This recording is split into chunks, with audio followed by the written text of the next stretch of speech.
So, welcome everyone to Turnaround Strategies with Rajiv Chopra today at VTalks. And welcome to VTalks Live. VTalks Live is a platform to share the stories, ideas, and experiences. At VTalk Lives, we invite speakers to share their journeys, their experience, and their knowledge with us. And we connect with them, we talk with them, and we take up your questions and we ask them about your questions, and we try to get the maximum out of the our shows. So today's topic, business turnaround. So what is the business turnaround?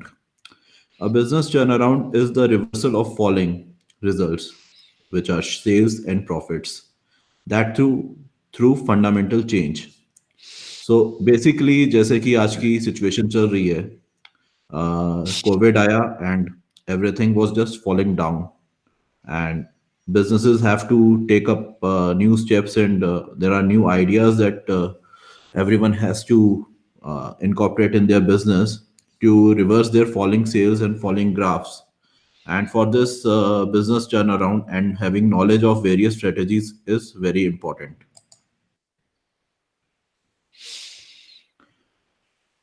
So when the business turnaround is required, apart from COVID also, a business may require a turnaround in case of these situations, like falling sales, when there is low customer engagement, when there is difficulties in managing the existing operations, when there are low profitability and there is a huge increase in cost for some businesses, and many manufacturing entities face issues in and problems in their manufacturing processes, and managing labor has always been a difficult task where business turnaround is required. So when the idea came up for having a talk on business turnaround, and I spoke with Rajiv uh, because of his experience. He's an alumni of IIT Kharagpur and IIM Bangalore, and has worked extensively with various conglomerates like Britannia, ITC, Bayer, and was the president of DSM India, a Dutch multinational, and a part of their global leadership team also. So Rajiv has over 25 years experience in business management and consulting, setting up operations, merger and acquisitions, licensing activities, strategy, planning, revival, restructuring, and turnaround of business operations. So it makes great sense to speak with Rajiv on the issue of business restructuring and business turnaround, since he's having a great experience and traveled almost 25 countries across the world. So today, with welcome Rajiv, Thank you. and today with me is uh, Mr. Vivek Duggal, who is the chairman of RMB Gurgaon. He has taken the Rotary Means Business Gurgaon chapter to a new heights and given it a international shape. And he will be co-hosting with me on this show, and he will be taking up the questions that we have received from uh, various viewers on the same topic. And थोड़ा सा हम try करेंगे कि राजीव हमें आज enlighten करे through his experience, and we go back over home with new learning, new strategies, and new thinking from Rajiv. So welcome Vivek ji, and welcome Rajiv. Thank you. Thank you. Good afternoon, everyone.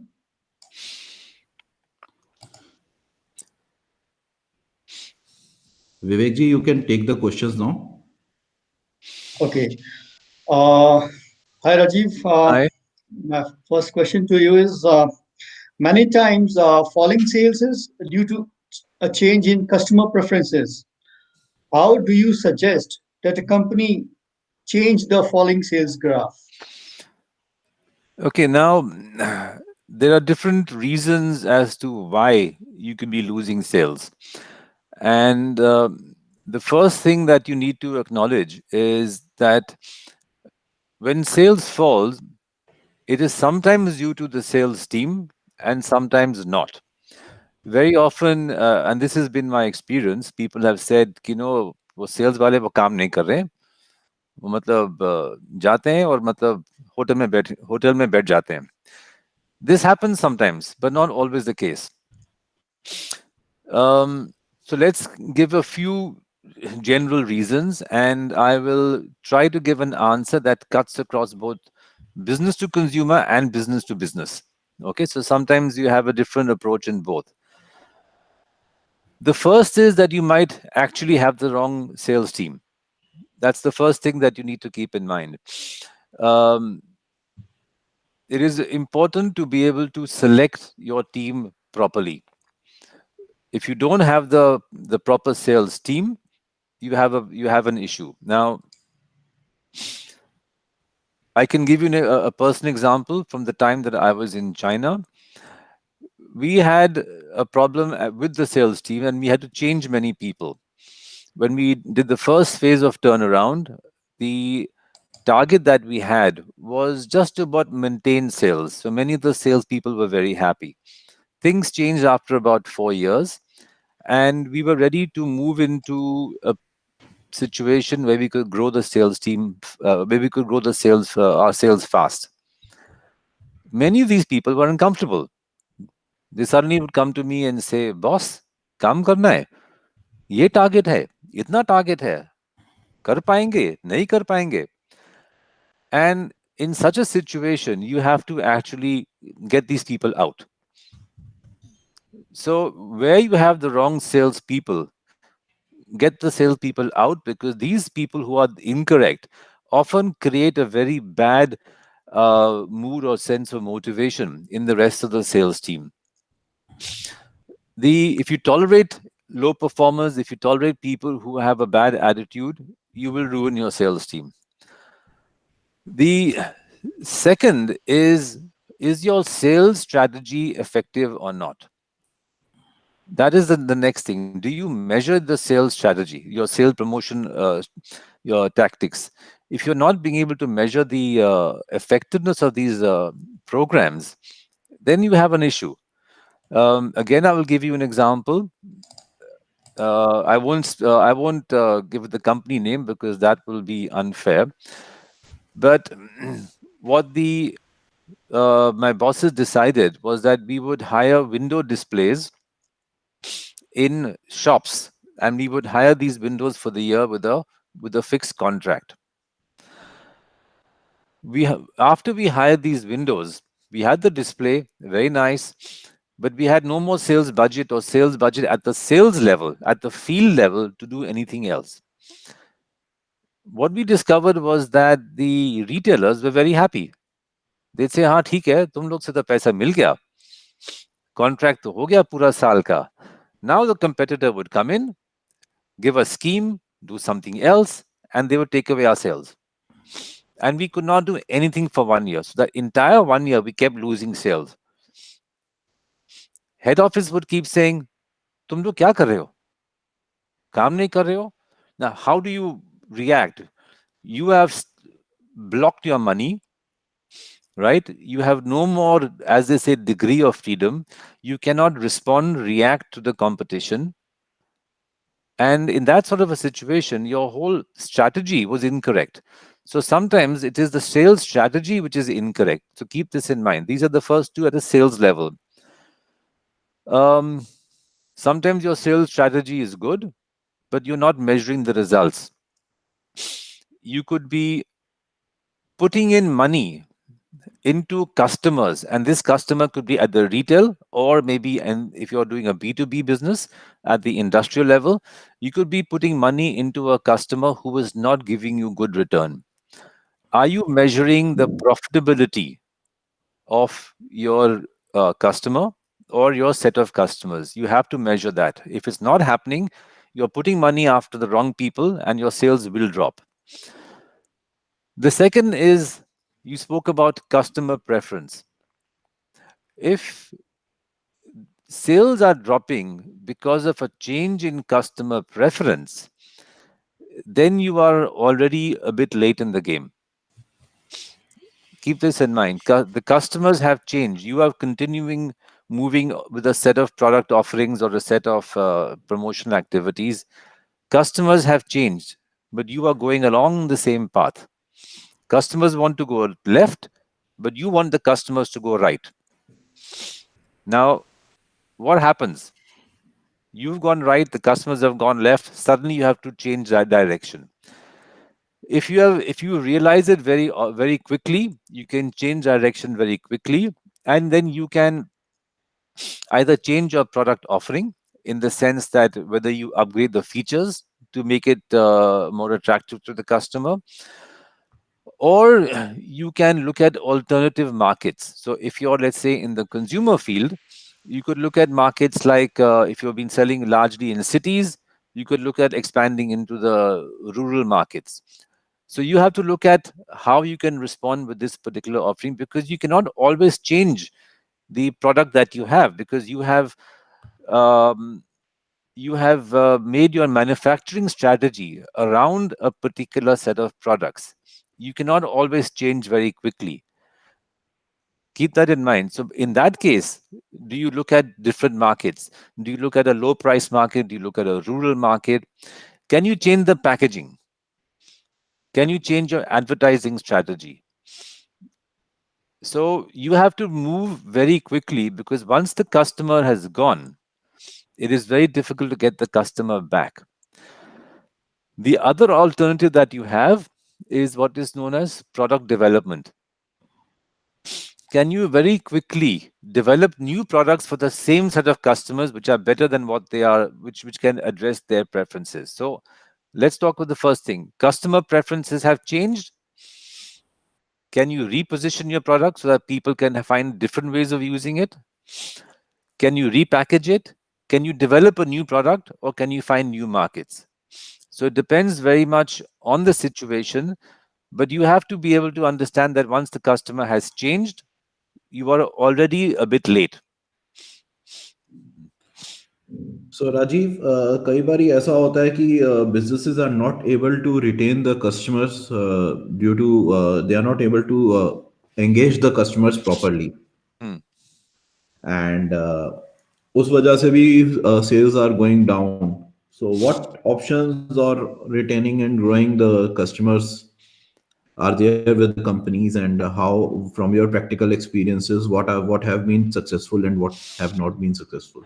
Um, Again, you have to split it between uh, business to business and business to consumer. The approach is sometimes a little bit different. I will give you an example, for instance, of one business to business case where we had been chasing a customer for about 3.5 years. They were just not interested. In that case, we were very lucky.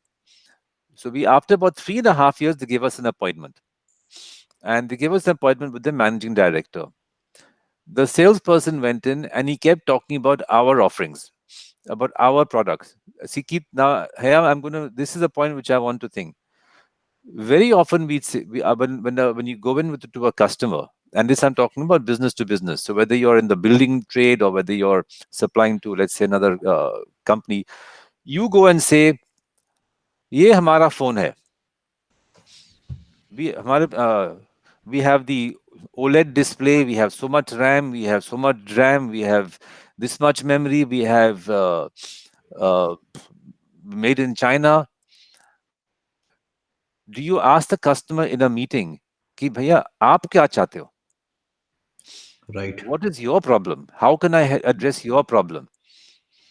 Hmm. Most salespeople will go into the rut. Hmm. ये हमारा phone है. Hmm. हमारा phone ये जो है, it is better than the iPhone, it is better than the Samsung, it is better than this, it is better than that. ठीक है, it is better than all those phones. Hmm. But does it solve my problem?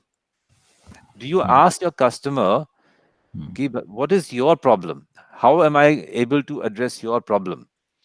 Can I change my offering? Can I change this to address your problem?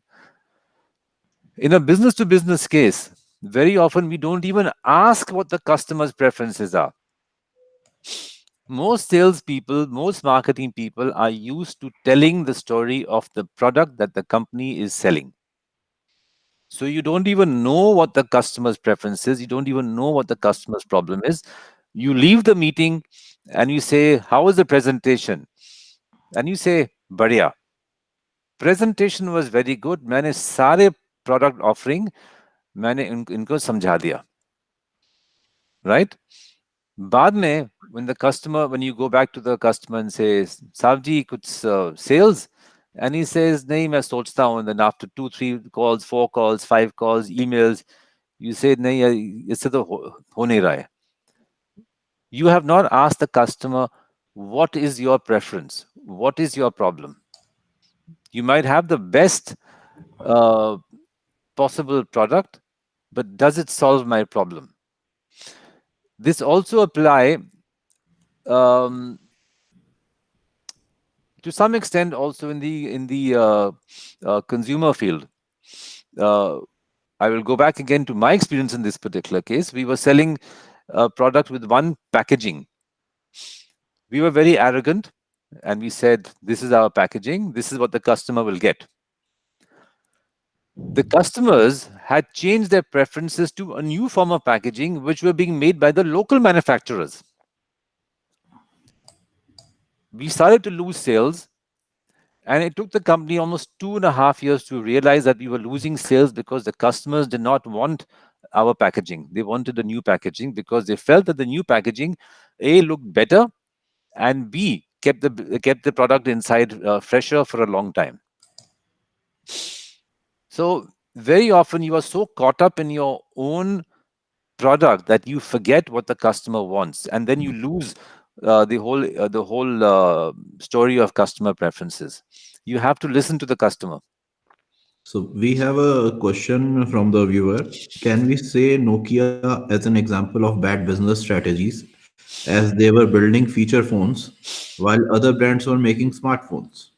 You could say that, yes, because Nokia. I've not studied Nokia carefully, but Nokia kept on producing phones that, um, let's say, were consistent with the technology that they had and the offering that they had. They kept adding those features, but the customers wanted something else. Who introduced smartphones and the whole this kind of a screen? It was Apple, It was Apple. right? Apple changed the game. Most people followed. Those who didn't actually lost. Um, if you look at the BlackBerry, how many people remember the BlackBerry, right?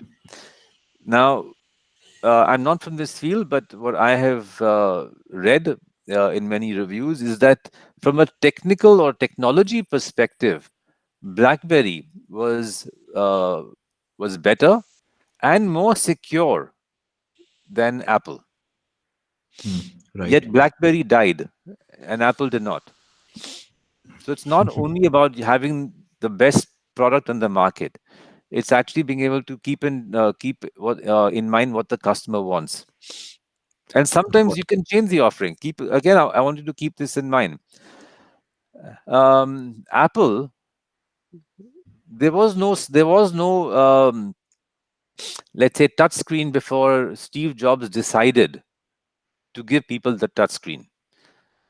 Right?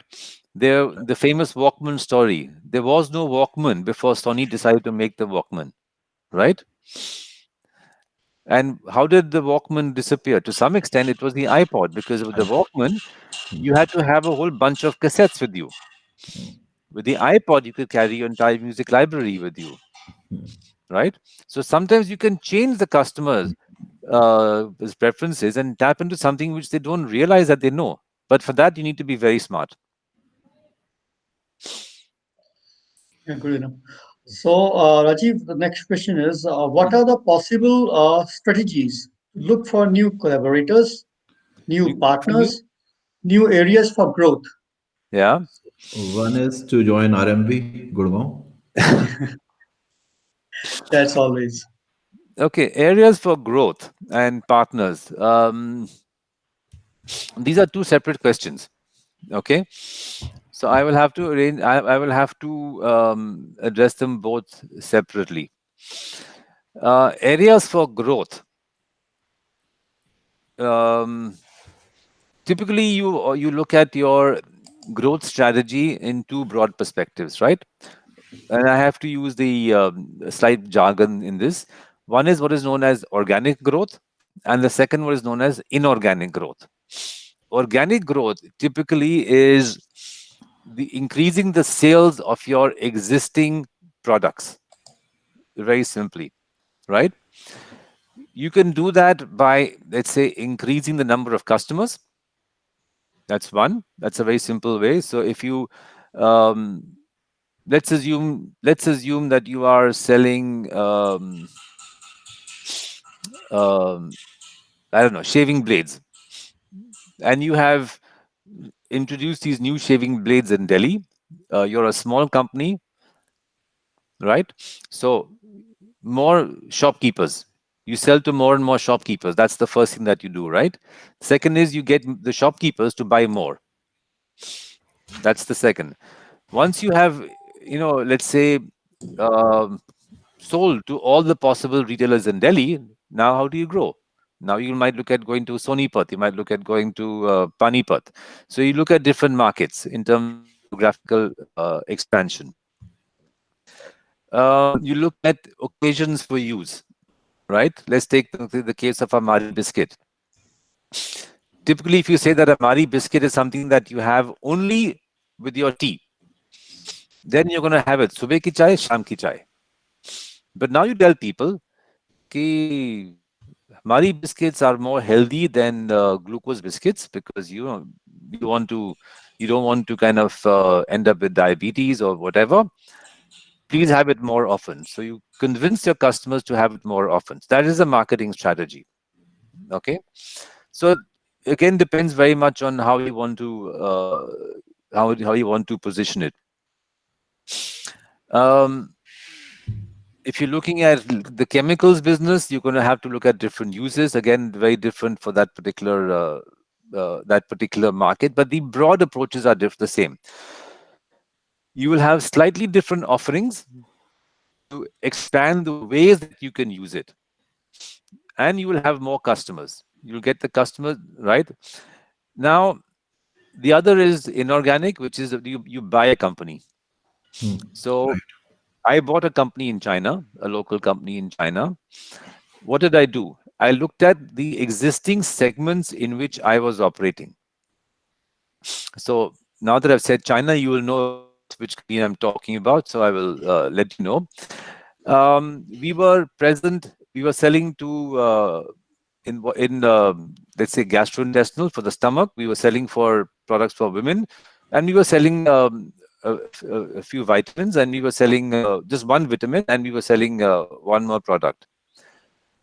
I needed to grow because in my existing markets, if I had continued growing, I would still continue to be an insignificant player in the market.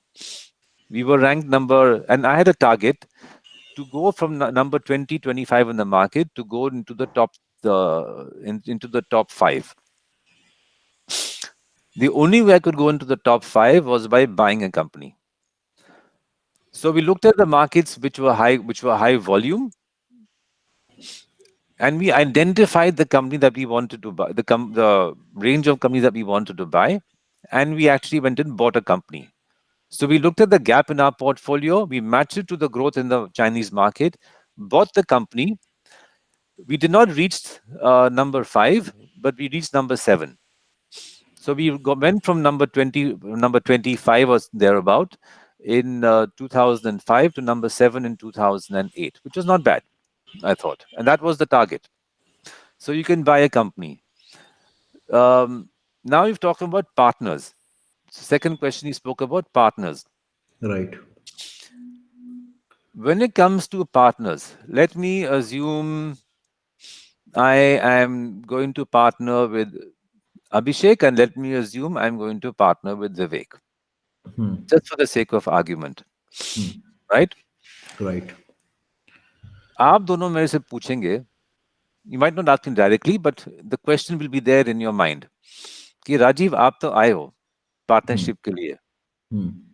लेकिन मैं आपके साथ partnership क्यों करूं? Absolutely. आप क्या ला रहे हो? आपके पार्टनरशिप से मुझे क्या फायदा होने वाला है? And the same way I am gonna ask you, आपसे पार्टनरशिप करके मुझे क्या फायदा होने वाला है? अगर हम दोनों एक साथ चले, will we be able to do better than going individually? So the first thing is, what do I bring to the table? What do you bring to the table? Right? Now let's assume technically Abhishek and Vivek, right? Both of you technically work perfectly for me as partners, and I work technically perfectly for both of you as partners. But, and no other insinuation here except for the point of view example, but if I say कि दोस्ती तो बन सकती है अभिषेक के साथ, लेकिन ये जो विवेक जो है ना, उसके सर्विस बढ़िया है कस्टमर के लिए, इसके प्रोडक्ट्स बढ़िया है, लेकिन बात नहीं बनती उनसे, वो मेरे किस्म का आदमी नहीं है. And probably the same thought is going on in Vivek's mind. So when I'm looking at a partner, number one, you look at the technical part. What does he have that I don't have? What can I give him that he does not have? And how do we join together? Second thing is, can I actually have a communication with him? Honest communication. What happens very often in a partnership? You go, you join, everything's very nice. Abhi to you have to make the partnership work, right? It's like getting married, right? You Right. often stay in a marriage because कि मतलब you say लोग क्या कहेंगे अगर divorce हो जाए, huh? But your marriage is bad, your children see that the marriage is bad, and your house is not very happy. But for a marriage to work, so a partnership is like a marriage. You don't go into a partnership with the thought कि आज partnership करते हैं और कल divorce करेंगे. That is not the idea. The idea really when you go in for a partnership is to stay together for a long time. So Long-term sometimes partners. you say ठीक है, गलती आपसे होती है, गलती मेरे से होती है. Let's talk. Can you talk to each other? Right? Can you talk to each other and actually solve issues? Can you actually talk to each other and create strategy? Can you talk to each other and agree on profit sharing? So If you cannot communication talk and is. communicate, you will not have a partnership, right? This is one level of partnership. The same thing will approach with let's say uh, if I'm selling to Abhishek and if I'm selling to Vivek, I get along well with Abhishek, I don't get along well with Vivek. And so my sales strategy, I give slightly more favors to Abhishek and less favors to Vivek. Somewhere down the line, because Vivek is a smart guy, he realizes from the market feedback that I'm giving more credit to Abhishek and less to him. I'm giving him more discounts to him. I'm giving him more service. And he does not want to buy from me, he buys from my competitor. That's the second level of partnership, right? If you're looking at from a retail perspective where you have distributors, um, is your distributor getting fair terms from you? Is he making sufficient money from you? He's there to do business. You must get along with him, yes, but finally he's there to do business, right? If your distributor is not making money, he is not going to be happy. He will not push your products. So the partnership has two aspects: the human aspect, right? In terms of communication, in terms of actually being able to talk to a person. And the second is, are you actually making sufficient money? If I am having a great time with Abhishek, but if both of us are not making money, at some point we'll say like, यार दोस्ती तो बनी रहेगी, लेकिन let's call it a day. You're there to make money as well. Yes. So they That is the both main must go purpose hand of in hand, business. and you need to have that honesty. The same thing when you have a distributor in the consumer field, or a distributor in the industrial field, or whether you are working together as a partnership, or whichever way. Fair dealings. Make sure that they make a fair amount of money. Don't keep it all with yourself. And uh, honesty and communication. people often don't keep this in mind. They don't communicate honestly enough. I was working for a family company. I was trying to get them a joint venture partnership with an international logistics player. It didn't work out because neither side was willing to communicate and say, this is what we are willing to give you.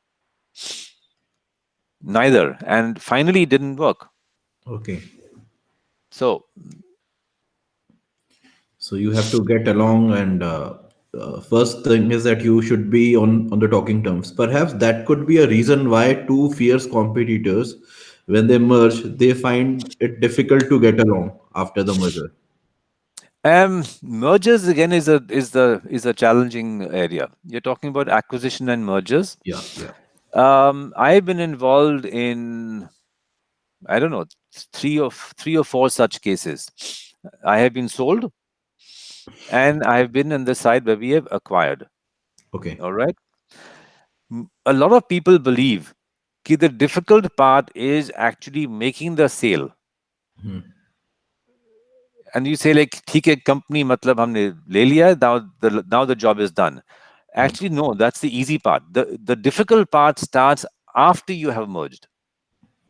Right. It is more complicated than a partnership, because in a partnership, I will be looking at Rajiv versus Vivek or Rajiv versus Abhishek.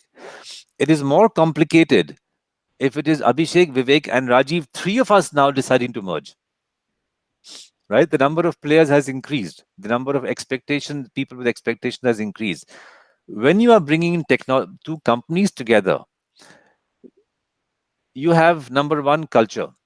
Now you suddenly have 100, 200, 50,000 people who work to a different culture. You have different reporting systems. You have different IT systems. You have different product development systems. You have different manufacturing capabilities, right? Everything has to be integrated. And that sometimes takes almost 2 to 3 years.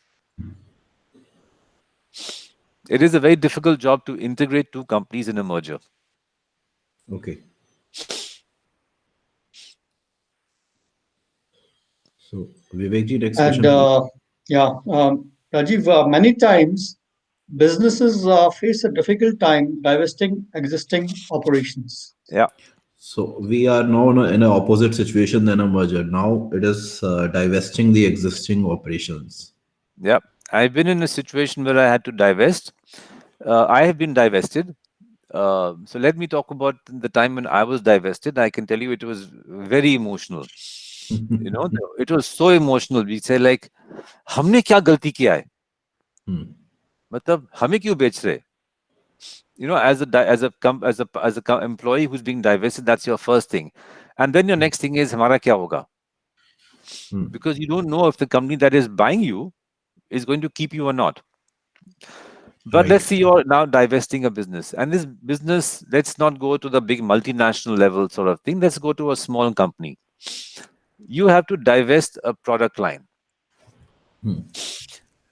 Very often, the first reason is emotional. ये हमारा product है. Okay. The second is you make these little arguments कि मतलब हमारा sale को क्या होगा? Once you divest, you're going to actually drop. You might lose some sales, right? Right. That's the first thing. And let me now talk about this particular situation where companies are are going into possibly a post-COVID situation, right? Hopefully by end of quarter next year, we should be reasonably out of this COVID-19 situation.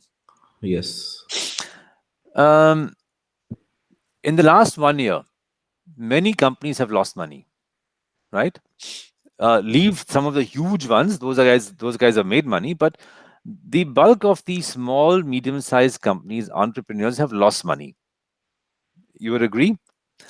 Right. The first thing that you want to do is to get your sales back on track. You want to get your profits back on track. Okay. To divest the product in this situation is very difficult because the first thing that you see is my sales are going down. So if you are selling 100 and you want to divest a business that is giving you 20% of your sales, suddenly you've gone from 100 to 80, right? And maybe you were 130 last year, now you've come down to 100, and now you're going to 80. So suddenly you become smaller. You have fixed costs. So you have your head office cost, let's assume. So like say your own cost, you will not fire yourself. Hmm. Your own cost will remain. Right. Maybe you have a secretary, maybe you have a couple of other people who will remain. Um, but let me assume now you do not fire any of your salespeople. Your organization cost remains constant. And your first thought to yourself is, if I lose the sales, my profit comes down. And that is the first thing, that's the first reason why you say, okay, no, let me not divest the product. So there is that resistance. Many companies do not do what is known as a profit and loss statement for each brand or for each business. When you do that, you sometimes find that the business which you want to are thinking of divesting is actually a loss making business. So when you divest this business, your profitability, and not profit necessarily, but profitability as a percentage of your sales actually goes up, because you're taking away a product that is actually eating into your profit line. So you need to do that analysis. Should I complicate things further? No? You Let me can try complicate that. things further. Um, we had a product which was a loss-making product. All right, and that time I was in my corporate world, and as a sales guy, as the head of the region, I fought to keep it. I fought with my bosses, and I said we will keep it. And my bosses said that this product is losing money. Why did I keep it? Because in certain states, this product was 80% of my sales. The profitable product was only 20% of my sales. Without this unprofitable product, right? Let's call it product L, loss making, and the profitable one was, let's call it P. So L was 80% of my sales in that state, and P was 20%. If the distributors did not have L, they would not buy P. So it was necessary for me to have L in my portfolio so that I could sell P. Otherwise my sales of P, which is the profitable product, would go to zero, and my distribution would simply collapse in the entire state. So you need to look at this part of it as well. So either you tell yourself, fine, this product is a loss-making product, I will divest it, and if I have to lose sales in that state, so be it. Doesn't matter. And then you need to take that hard decision. Okay? I don't care. Because sometimes the product is just not worth it. Okay. Okay? Okay. So Rajiv, strategies for increasing profitability and cutting costs. I don't like So the term cutting cost. I never liked the term cutting costs. I hated that term cutting costs ever since I was at the start of my career. Cutting costs has a very negative emotion. All right. Now, when I was a junior guy, when I started my career in the consumer sales line, even though I was a manager, from I am Bangalore, everything is very good. When I used to travel into the rural markets, I was not allowed to take a taxi. I had to catch the state transport bus. All right. Now try getting into a state transport bus in the state of UP, and you know what it's like. All right. There was one time when I couldn't get into the bus, and I had to take a private bus. Halfway through, I discovered that the private bus did not have a license to get to my destination. Everybody else knew except me. Next thing I know, I was in the back of a jeep with 20 other people. I had my briefcase on my knee and a bakri between my legs. Okay, so for the last 1 hour of the journey, I was just hoping that the bakri would not be biting sensitive parts of me, but that was with the thing. Now your boss tells you कि भैया profit कम है, cost हमें काटना है.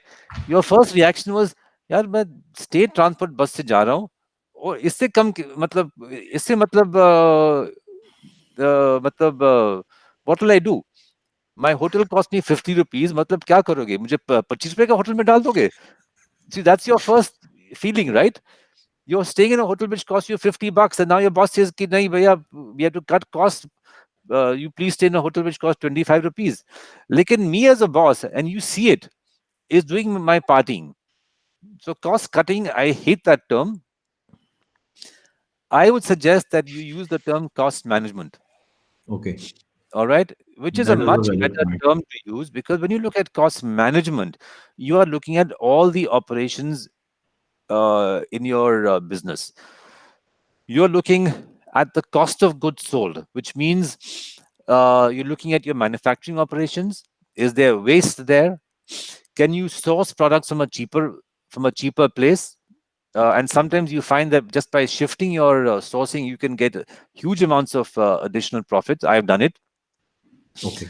Can you go back and renegotiate terms with your suppliers and say, instead of paying you in 60 days, I'm going through a difficult time, I've been paying you perfectly, will you give me another 15 days? uh, can you get 75 days? If you've been giving credit to your distributors, can you kind of reduce the credit terms, even if you say it's a temporary thing? Look at every aspect of your cost and see what is it that you can cut away without compromising on quality. And only if there is no other alternative, then you cut costs and tell people to stay in a cheaper hotel. Right. And people, your team must be able to see that you've done this exercise. It's very, very important. But if your first step is to say कि भैया तेरा hotel का budget अभी 25 रुपए हो गया, Hmm. that sales guy is not going to be motivated, and you will get screwed. So I much prefer the term cost management. Look at every aspect of your cost, which includes things like, take a very simple thing. We've all lost business this 1 year, right? Right. Now, what do you normally do? You say, this guy has called me to Delhi, chalo, Delhi chalte hain meeting ke liye, and you go up and then you go down. Next day, somebody else calls you and you go up and you go down. At a very simple, basic level, you can call these two guys and say, guys, do you mind if I shift the meeting date so that you can do both the meetings in the same day in Delhi? Hmm. You save on fuel costs, and Hmm. instead of losing 2 days of travel time up and down, you actually now only do 1 day of travel time up and down. It's also time management, Hmm. because going to Delhi takes 1 hour, coming back takes 1 hour. You save 2 hours of travel, and you can use that time to do other things. So look at even your own ways of managing your time and your costs. You will find that there is so much that you can squeeze out without affecting your employees. Protect the employees as much as you can. It makes a lot of sense. Yeah. Okay, optimizing manufacturing processes, adopting new technologies versus scaling operations. Okay. I started my career on the shop floor, but I will say this, that I'm not a manufacturing expert. Um, Manufacturing is tricky, all right? In the sense that manufacturing and product development go hand in hand, they go together. Okay. So, question number one, do you want to own all the factories? That Hmm. is your first question. Do you want to own all the factories? Do you want to use outsourcing? Do you want to have a mixture of outsourcing um, uh, and owning certain factories? Because if you are now, and again, depends very much on product type. If your product is, I don't know, let's assume it is a basic chemical. If your product is a basic bulk chemical, my question to you is, why do you even want to own that factory? Outsource it. because that guy from whom you are outsourcing probably has other customers or other, let's say, capacity where he's manufacturing the same bulk chemical, right? So you take advantage of his manufacturing costs. Don't own the factory, right? The more factories you own, you also end up with labor issues to solve. Is your product, does it require a technology that you want to keep proprietary? In that case, you might want to keep it. You might want to own the manufacturing yourself. Okay. And so most of you have domestic operations, but so that really will not. But let's say the technologies transfer or technology stealing is common. Right. Okay. Everyone talks about China these days. I'm just giving an example of China. I was just coming to that. But I have in China, in the old days when I was living in China, if you wanted to do business in China, you had to be in partnership with a local company. Right. Okay, so I have to give this example. Okay, this is, and I will give you this example just to tell you how they do it. Um, when I moved to pharmaceuticals, I was wanting to in-license a product from I think it is a Hungarian company. This is for something called emergency contraception. Okay. So if you guys are not familiar with emergency contraception, it is like if a woman goes and has sex with somebody and then suddenly realizes that she does not want to be pregnant, then within 2 days she must have this tablet. And if she has conceived, then that's gone within 2 days. It's called emergency contraception. Uh, Very popular in China, by the way. Okay. Now, so this company had wanted to launch in China um, in the mid 1995, 96 or so. So in China, what happens is when you are bringing in all your documentation, you have to have the English version and the Chinese version, right? So what did the government do? And this is the government of China, not some local company. They took the Chinese document, the Chinese translation, so the Chinese version of all the documents, they gave it to a local Chinese company and said, भाइयों, आप अपना document बनवा लो. So this local Chinese company, they took the documents of the original um, European company, just changed one or two small things, changed the name obviously, submitted the documents back to the Chinese government, got the approval. All this time, the Chinese government was holding the European company's documents and raising objection after another. The Chinese company launched, and 2 years after they launched, the European company got the approval. By which time they had lost the market. So let's not go into the whole area of stealing technology. This happens in countries like China, but it can happen also in India. If you have a product where you think that the technology is something that you want to keep to yourself, keep that manufacturing in-house. All Okay. right. The second area, and why where it is very, very important to look at manufacturing and product development, is how do you look at what is known as platforms? So if you look at, let's say, automobiles, for instance, they have certain parts which are common across all car models, which makes it easier for them to jump from one to the next. So you have to look at that flexibility as well. Is your can you make it modular, or is it going to be one flow?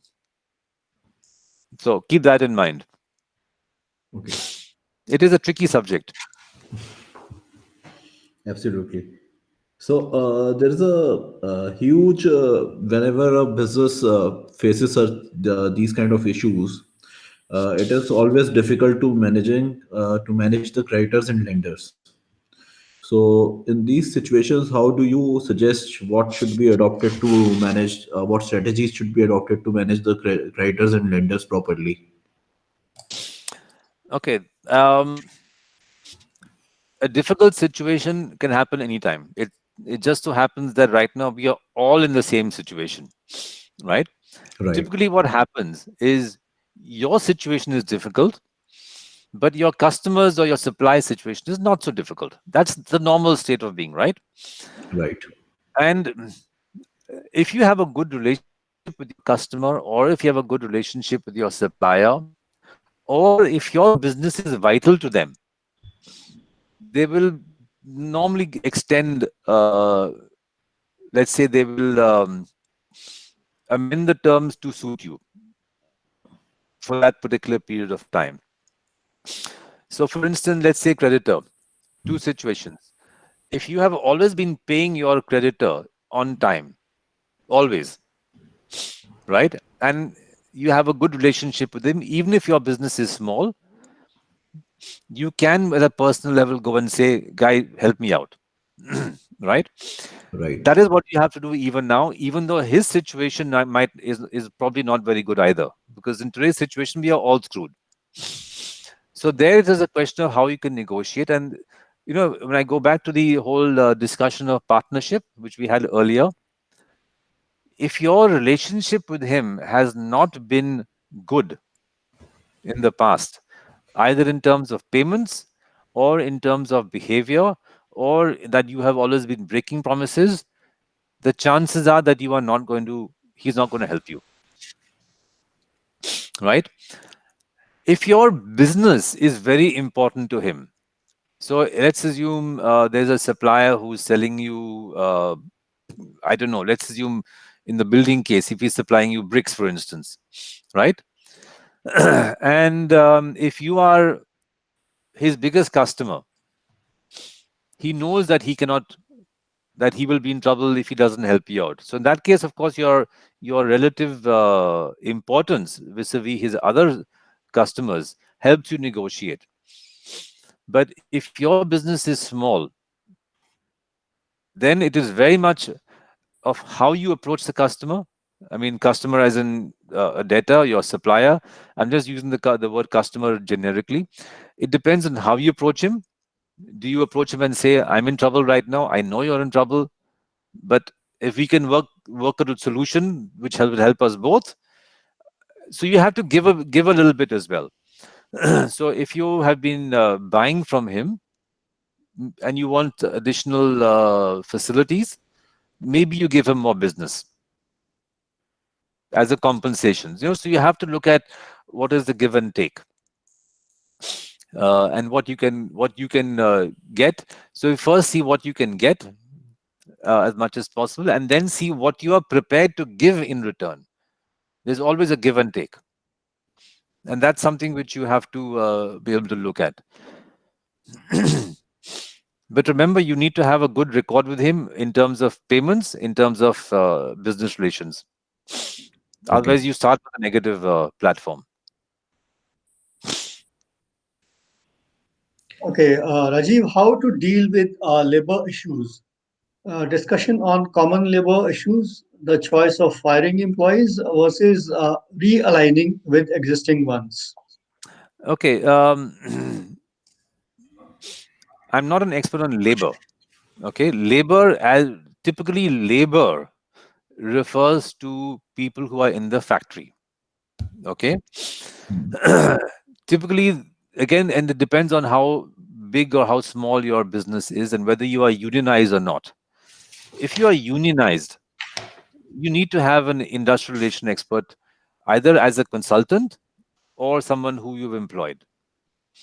You have to know your state laws, very critical. Absolutely, you have to know your state laws. If you do not know your state laws, if you flout your state laws, you can be in trouble. You have to follow all proper safety protocol. I have seen companies. I have seen companies which have almost been shut down because while the going was good and they were not following proper safety protocol, when things became a little bit difficult, The labor inspectors came and shut them down. And they started looking at all these various things. So you need to make sure that you are following all proper procedures, protocols, compliances. Um, Everything in your side has to be perfect. If your staff is unionized, in general, have a good relationship with the union. If you do not have a good relationship with the union, you are in for a very long ride.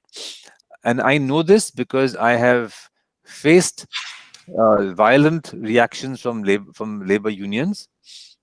It is very, very difficult. Never ever take the union lightly. The same thing happens with staff. If your staff is part of a union, it is the same thing. Um, in certain industries, like the pharmaceuticals and of the old days, which where the salespeople were unionized, you had to, as the boss, you had to give your sales rep 1 week notice before visiting the market.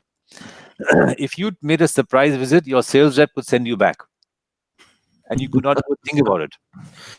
All right. Okay.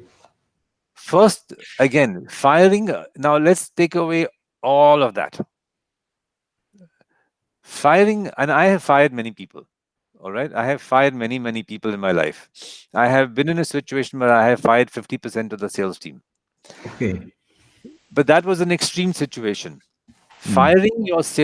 Firing an employee should always be the last resort. It is very easy to fire someone. But remember one thing, you can be, and let's assume you're working for a company. If you fire someone today, your boss can fire you tomorrow, right? Right. When you are fired, what do you think? Loss of ego, loss of income. How do you help? How do you support your family?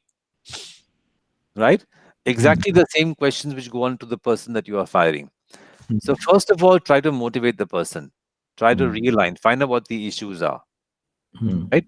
Give the warnings if the person is not performing. Make sure that you can demonstrate that the person is not performing. Make sure that this is in writing after you've given 3, 4 verbal warnings. Make sure that you give sufficient written warnings. And only when it reaches a point of no return do you fire the person. Even when you fire a person in that sort of a situation, and I learned this much later in my life. When I started my career, it was all about like the typical macho Punjabi attitude. No, हम Punjab the शेर हैं, you know, and like just fire the guy and you say I'm a great guy. Um, Much later, I mean, when I started to look at this thing, the employee who you have to fire will talk about your company and you. Do you agree? Yes. And that Right? would be negative. Now let's assume I'm working for Abhishek and Abhishek fires me in a horrible manner. What am I going to go and say?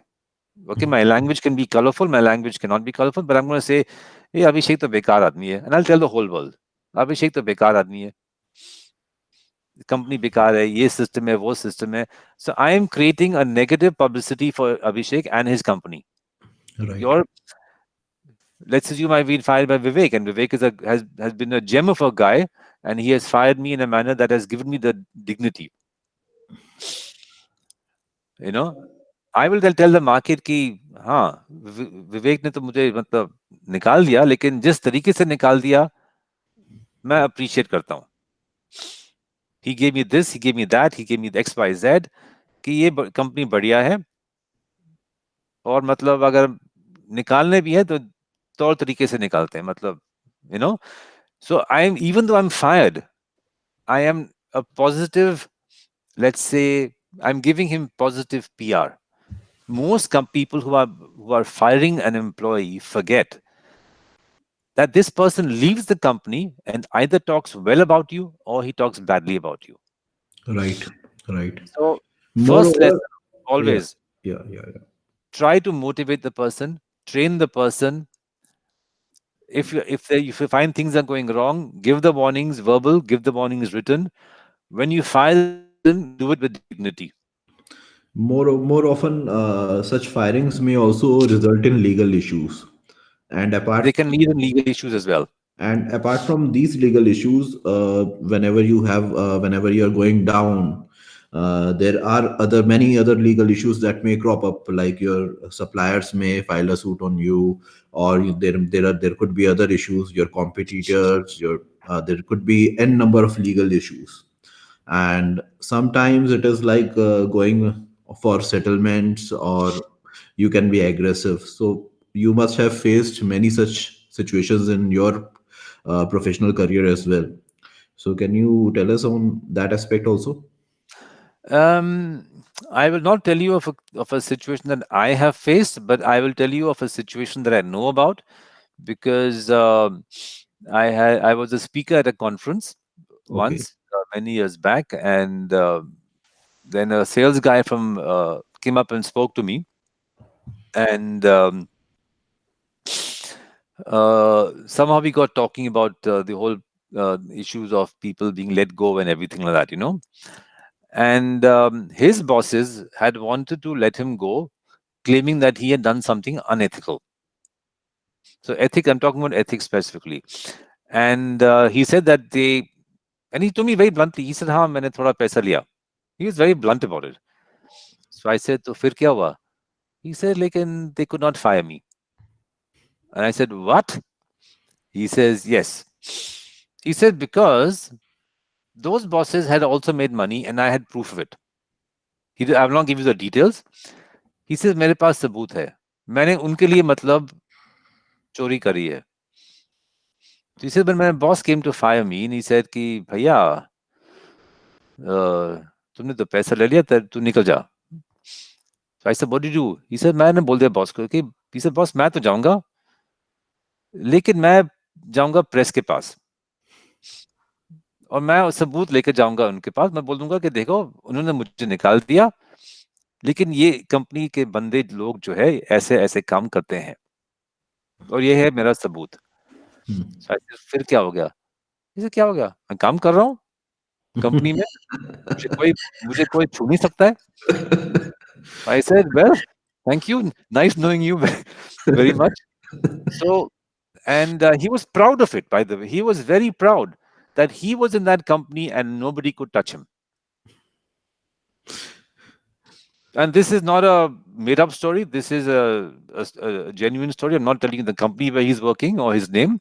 But yeah, this is a conversation I had at a conference over the chai break, where we were both having chai and eating those little, those little fruit cakes that you get in these conferences. We were both eating fruitcake and having chai. And he was telling me this story. And he was devouring the fruitcake very happily about how he's still in that company and making money. So there are Okay. all kinds of situations that you have to deal with, and sometimes you have to find a manner that is creative. I can say that also. Okay. Okay. So Rajiv, here comes the last question of this we talk. Do weak systems and processes create a situation where a business has to be turned around? That is, do they lead to a systematic collapse? Weak systems and weak implementations of systems is not that's not the only reason for collapse. Sometimes the collapse is because of poor strategy, etc. But yes, poor systems and, let's say, weak implementation of systems can and does lead to collapse. And it can take years to turn that company around. Okay, because um, firstly you have to then start to look into what exactly was the loophole that or the reason, what was the particular part of the system that was not working. Was it just one part? Was it several parts of the system that were not working? How do you correct it? How long does it take? When a company collapses or business collapses, You must keep in mind now, again, depending on your scale, huh?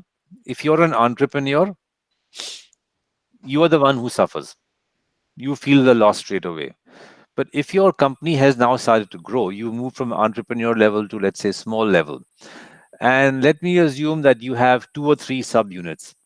So let's assume you're a let's assume you're a distributor of white goods. Hmm?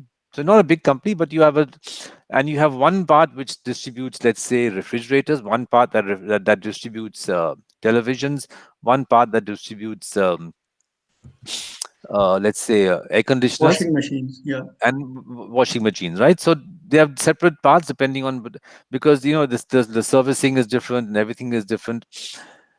Um, and let me assume it is the white goods part of your business that is collapsing. First of all, you won't even get to know that it is because the systems, because the guy who's heading that part will try to hide everything as much as he can, and he'll keep making excuses. He'll keep making excuses, and he'll say, "साहब, वो discount नहीं मिला, साहब वो season में मतलब ये हो गया, वो हो गया." You keep getting angry, and then suddenly, booshuk, everything collapses. And very often, this guy has disappeared by that time. He's found a job and he's gone. And now you start the process of piecing the whole crap together. You then start to wonder, has this part of the system of the white good, does it also affect my television business? Does it also affect my air conditioning business? Maybe yes. Right? Does it affect my reputation? Because what happens sometimes in such a situation is that the outsiders know more than the insiders. Right. Right? Um, and I have heard conversations, by the way, where people have been talking about companies, and they have said कि उस company के साथ जो है distribution लेना बहुत ही बढ़िया है, क्योंकि इनके सिस्टम इतने खराब है ना कि आप पैसा बना सकते हो अपने लिए, अपने बच्चों के लिए. Okay, so Ironic situation. the market knows that your systems are bad. You don't know. Okay, your reputation is down. Has gone down. So getting let's say people to work for you sometimes is difficult, and sometimes not. But yes, poor systems in a short way can lead to a collapse. And even for a small business, it can take you sometimes 2 to 3 years to turn it around, depending on whether the systems collapsed has caused what you might call a breach in compliances or not. So, for instance, if your systems are if the implementation of the systems has such that you are guilty of, let's say, a compliance breach, Right. then it takes longer, because now you also have to figure out how in the hell you're going to deal with the authorities, and how in the hell you're going to figure out how to minimize the fines and possibly the penalties. So it gets more complicated, and you need to find a solution before the authorities catch you. Right. So if it's a small thing, fine. But if it involves compliances, it's more complicated, more troublesome, and it increases your cost, because then you're going to be spending a lot of money on blood pressure tablets. Because as an owner, your blood pressure will rise. Right. So I know these situations very well. They are complicated, they are difficult, but they can be handled, but it takes time. Right. So, Rajiv, we have one more question from the viewers. He says, what can we learn from the fate of Harshad Mehta's business strategies? He used new ways of dealing in stock markets, which ultimately led to his fall. The stock market, you cannot compare the stock market situation with this situation, okay? Because there are further complications. Um, I when I was living in Bombay, I was involved in the stock market, not as a broker or like a Harshad Mehta kind of person, but I was buying and selling stocks. I was national sales manager, and I was very friendly with the area sales manager of Bombay, and good Guju guy, and he would give me the tips, and he'd come to me every now and then, and he would say, "Boss, ये stock खरीद लो," and I would buy without asking questions. And after some time, he'd come into me and say, "Boss, निकाल दो." This went on for about a year, and then I went to his house. I said, "Naren bhai, and sorry, not, and his name was Naren, but please do not assume I'm talking about our prime minister. I'm not." So I said, "Naren bhai, Clarification. हाँ, मामला क्या है? बता मेरे को." He said, "Boss, मैं आपको बताऊंगा, लेकिन किसी और को मत बता." I said, "ठीक है." And he gave me the name of a particular politician, which I will not reveal.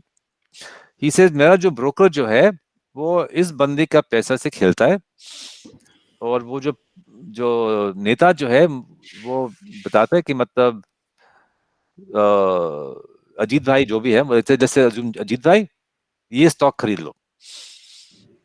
Ajit भाई तो वो मेरा मामा है, तो मुझे बताते कि भाई नरेन भाई, इसने बोल दिया कि ये स्टॉक खरीदना है, तो मैं आपको बता देता हूँ। इसे तो बॉस, मेरा बनता है, तो मैं आपको बता देता हूँ।